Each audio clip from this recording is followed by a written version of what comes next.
지난 시간에 부등식의 기본 성질에 대해서 공부를 했고요. 이번 시간부터는 본격적으로 1차 부등식부터 공부를 시작해 보도록 하겠습니다. 자, 1차 부등식은 뭐냐 하면요. 부등식의 모든 항을 좌변으로 이항하였을 때 자, ax 플러스 b가 0보다 크다. 또는 ax 플러스 b가 0보다 작다. 또는 ax 플러스 b가 0보다 크거나 같다.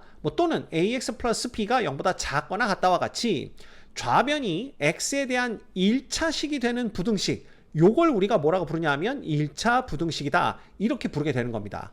그래서 보시면 좌변이 x에 대한 1차식이 돼야 되기 때문에 요 x 앞에 붙어있는 계수 a는 0이 아니다 라는 조건이 필요해요.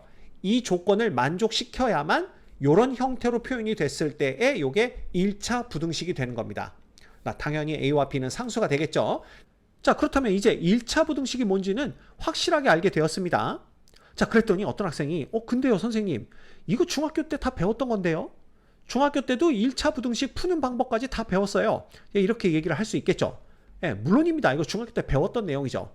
근데 고등학교 때는요, 그거에 더해서 조금 더 심화된 내용을 배웁니다. 아주 약간 더 심화된 내용.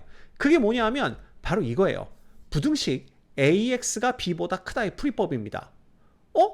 이거 배운 거 맞잖아요. 이거 중학교 때 했던 건데. 자, 근데 중요한 건 여기에 1차라는 말이 빠졌죠. 그냥 부등식이다 이렇게 되어 있습니다. 그 얘기는 얘가 1차 부등식일 수도 있지만 아닐 수도 있다라는 거예요. 즉 A가 0이 되면요, 이게 X에 대한 1차식이 아니기 때문에 1차 부등식이 안 됩니다.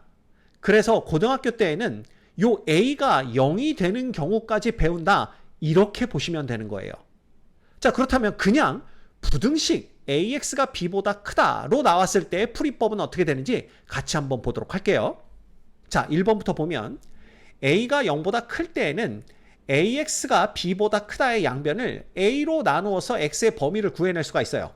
근데 지금 A가 양수다 보니까 양변을 양수로 나누어도 부등호 방향은 그대로 유지됩니다. 따라서 A분의 AX 얘가 누구보다 A분의 B보다 크다, 이렇게 되는 거고요. 자, 이거 약분시키면 뭐가 되냐 하면 결과적으로 X가 A분의 B보다는 더 크다라는 부등식의 해를 얻어낼 수가 있습니다. 자, 두 번째, A가 0보다 작을 수도 있겠죠. 그럼 A가 0보다 작을 때는요, 얘의 양변을 A로 나누는데 음수로 나누니까 부등호 방향이 바뀌는 걸 볼 수가 있어요. 그래서 여기서 이렇게 되고요. 당연히 이쪽에서도 이렇게 되기 때문에 X가 A분의 B보다 작다라는 이 방정식의, 부등식의 해를 구해낼 수가 있습니다. 됐죠? 자, 그런데 문제는 얘가 1차 부등식이라는 말이 없기 때문에 이게 1차 부등식이 아닐 수도 있죠. 그 얘기는 곧 A가 0일 수도 있다라는 거고요. 반드시 A가 0인 경우까지 고려를 해야 됩니다. 자, 그런데 만약에 A가 0이라면 이 좌변은요, X값에 관계없이 그냥 0이 돼버려요. 자, 그래서 이걸 써본다면 이렇게 써볼 수가 있습니다. 0 곱하기 누가 되는 거예요? X가 되는 거죠. 걔가 지금 B보다 큰 겁니다. 근데 X가 얼마가 되든 좌변이 이퀄 0 된다라는 건 우리가 알 수가 있죠. 자, 그럼 이러한 상황에서 만약에 B가 0보다 크거나 같았다라고 한번 생각을 해보는 겁니다. 그럼 좌변은 0인데 B는 0보다 크거나 같죠. 자, 그렇다면 X에 얼마를 대입하더라도 좌변은 0이고 우변은 0보다 크거나 같기 때문에 이 부등식이 만족되지 않는다는 걸 알 수가 있어요. 다시 말하면 X에 어떤 값을 넣더라도 이 부등식이 성립하지 않는다라는 겁니다. 그때는 우리가 뭐라고 표현하느냐, 이 부등식을 만족하는 해는 없다, 이렇게 표현을 하는 거예요. 이해됐죠? 자, 그런데 만약에 B가 0보다 작은 음수라고 한번 생각을 해봅시다. 그러면 여기 X에 얼마가 들어가더라도 좌변은 0이 되고요. 우변은 음수니까 0이 음수보다 크다는 항상 성립합니다. 다시 말하면 X에 어떤 값을 대입하더라도 이 부등식은 항상 성립하게 되죠. 따라서 이런 경우에 이 부등식의 해는 모든 실수가 된다, 이렇게 볼 수가 있는 겁니다. 이해되십니까? 그래서 요 A가 0일 때 B가 0보다 크거나 같고 B가 0보다 작은 경우에 해가 없다와 모든 실수가 해가 된다, 요걸 헷갈려 하는 분들이 계시는데 요거 그냥 부등식을 써놓고 여기 X에 어떤 실수를 대입하더라도 이 부등식이 성립하는지 혹은 성립하지 않는지 그것만 확인하시면 해가 없는 건지 아니면 해가 모든 실수가 되는 건지 그거 우리가 판단할 수가 있게 됩니다. 그래서 요거 꼭 기억하셔야 돼요. 됐죠? 그래서 여러분들 반드시 명심하셔야 될 것이 여기가 부등식이다 라고만 표현이 되어 있다면 A가 0인 경우까지 고려하셔야 됩니다. 근데 만약 요 앞에 1차가 붙어서 1차 부등식 AX가 B보다 크다 이렇게 나와 있다면 A가 0은 아니란 뜻이에요. 왜냐하면 1차라는 게 붙었기 때문에. 그래서 그때는 A가 0인 걸 고려하지 않아도 된다는 거. 그거까지 기억해 주시면 됩니다. 됐습니까? 자, 그렇다면 또 관련 예제들 같이 풀어보도록 하겠습니다. 대표유형 56번 보실게요. 자, X에 대한 부등식 얘를 푸시오 이렇게 되어 있는데 자, 여기도 지금 뭐가 없습니까? 1차 부등식이다 라는 표현이 없죠. 그러면 이 부등식이 1차 부등식이 될지 아닐지는 알 수 없다는 뜻입니다. 자, 그러면 일단 정리해 볼까요?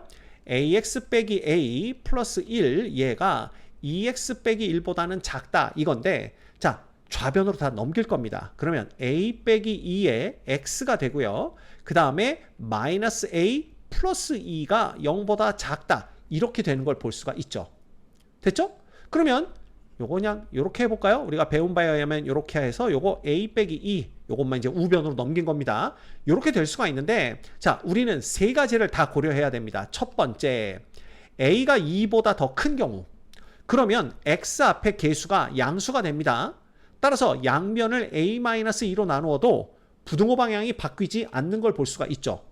그러면 이쪽엔 x만 남고요. 부등호 방향 안 바뀌고 a-2분의 a-2인데 a-2가 0보다 크니까 여긴 1 되는 걸 볼 수가 있습니다. 따라서 이 경우에 부등식의 해는 x가 1보다 작다. 요거라는 걸 우리가 알아낼 수가 있고요. 자, 그 다음에 두 번째 경우는 뭘 봐야 되냐 하면 a가 2보다 작은 경우 요걸 봐야 됩니다.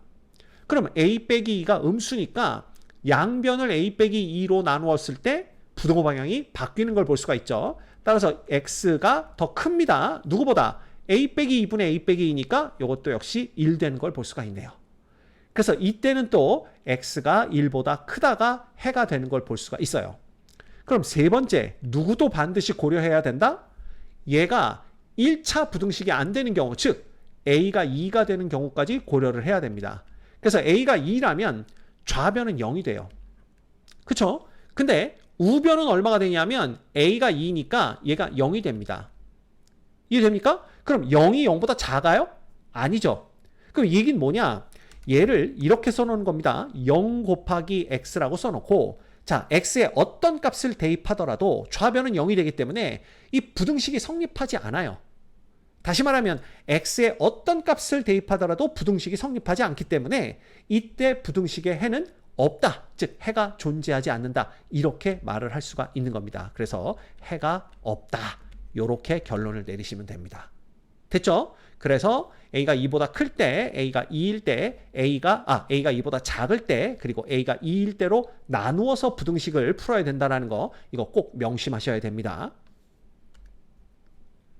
유제 56-1번 보겠습니다.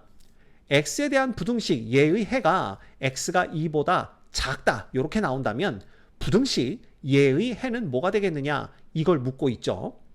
자, 그렇다면 우리가 이걸 보는 겁니다.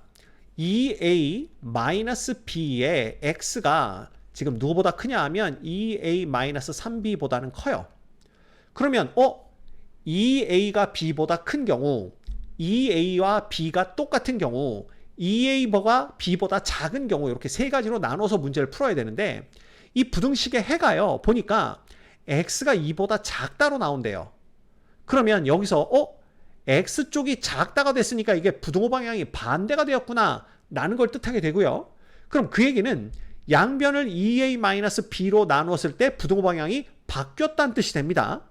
그러면 우리가 2a-b가 0보다는 작구나 라는 걸 먼저 알아낼 수가 있는 거고요. 그래서 양변을 2a-b로 나누면 부등호 방향 바뀌면서 2a-b 분의 누가 되는 겁니까? 2a-3b가 되는 건데 자, 부등식의 해가 이렇게 나온다 그랬으니까 결국 우변에 있는 요 값이 2가 돼야 되는구나 라는 걸 볼 수가 있어요. 따라서 요 2a-b를 양변에 곱합니다. 그럼 2a-3b는 4a-2b가 되는 거고요. 자, 넘어가면 이쪽은 2a가 되고 이쪽은 뭐가 돼요? 마이너스 b가 되어서 결국 b가 마이너스 2a와 같구나 라는 걸 볼 수가 있는 겁니다.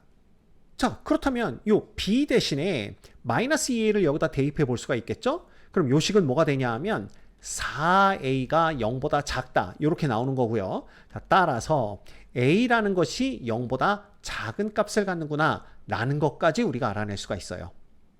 이해되시죠? 자, 그렇다면 우리의 목적은 이제 부등식 예를 푸는 겁니다. 근데 b가 마이너스 2a인 걸 알고 있으니까 b 대신에 마이너스 2a를 그냥 대입해 주면 되겠죠. 그러면 한 번에 갈게요. 마이너스 ax가 되는 거고요. 여기다 마이너스 2a를 대입하면 마이너스 5a가 되는 걸 알 수가 있어요. 이해되시죠? 그렇다면 양변을 마이너스 a로 나눠줘야 됩니다. 근데 a가 음수니까 마이너스 a는요 부등호 방향 바뀌겠죠? 양변에 마이너스 1 곱한 거니까. 그래서 양수가 되는 걸 볼 수가 있고, 그럼 부등호 방향 안 바뀝니다. 그럼 얘는 마이너스 a분의 마이너스 5a가 되어서 우변이 5 되는 걸 알 수가 있네요. 자, 따라서 이 부등식의 해는 x가 5보다 크다 이렇게 우리가 구해낼 수가 있게 되는 겁니다. 이해되십니까? 예, 이 문제의 정답은 x가 5보다 크다입니다. 유제 56-2번 볼게요. x에 대한 부등식 예의 해가 존재하지 않을 때 상수 a의 값을 구하시오 라는 게 문제입니다. 자, 여기도 1차 부등식이다 라는 얘기 없죠. 그럼 요거 정리합니다. a의 제곱 빼기 9에 x가 되는 거예요. 그래서 이게 우변으로 넘어간 겁니다. 그럼 더 작거나 같죠? 누구보다? a 빼기 3보다 이렇게 됩니다. 이해되십니까? 자, 그런데 얘의 해가 존재하지 않는데요. 그럼 만약에 a제곱 빼기 9가 0보다 크거나 또는 a제곱 빼기 9가 0보다 작았다면 이 경우에는 양변을 a제곱 빼기 9로 나눠주면 되기 때문에 반드시 해가 나오게 돼 있어요. x값이 범위가 나오게 됩니다. 자, 그럼 해가 존재하지 않았다라는 건 뭐냐 하면 이 x 앞에 붙어있는 a제곱 빼기 9가 0이 되었다라는 뜻이 됩니다. 자, 그렇다면 이 경우에는 a제곱 빼기 9가 0 됐으니까 a의 제곱이 9 됐다는 얘기고요. a는 플러스 마이너스 3이 가능하다라는 걸 알 수가 있어요. 그래서 첫 번째 a가 3인 경우부터 보는 겁니다. 자, a가 3이면요 좌변은 그냥 0이 돼요. 그래서 0 그냥 이렇게 써볼까요? 0 곱하기 x가 됩니다. 그 다음 우변은 뭐가 되냐면 역시 0이 되죠. 그러면 0이 0보다는 작거나 같냐? 얘는 항상 성립합니다. 따라서 이때는요 x에 어떤 값을 대입하더라도 부등식이 성립하기 때문에 아, 요때 해는 뭐구나, 실수 전체가 되는구나 라는 걸 알 수가 있는 겁니다. 이해되시죠? 근데 두 번째 a가 마이너스 3이라면요 여전히 좌변은 0입니다. 0 곱하기 x 이렇게 되고요. 자, 우변은 뭐가 되냐면 마이너스 6이 돼요. 그래서 이걸 다시 쓰면 0보다 마이너스 6이 더 크거나 같다인데 이 부등식은 성립하지 않죠. 다시 말하면 여기 x 대신에 어떤 값을 대입하더라도 이 부등식이 성립하지 않기 때문에, 즉 이 부등식이 성립하게끔 만드는 x는 하나도 존재하지 않기 때문에 이 부등식의 해는 존재하지 않는다 이렇게 말할 수가 있는 겁니다. 따라서 문제에서 해가 존재하지 않을 때의 상수 a값을 구하여라 라고 했으므로 우리가 구하는 a값은 얼마? 마이너스 3이 되는 걸 알 수가 있네요. 이 문제의 정답은 마이너스 3입니다.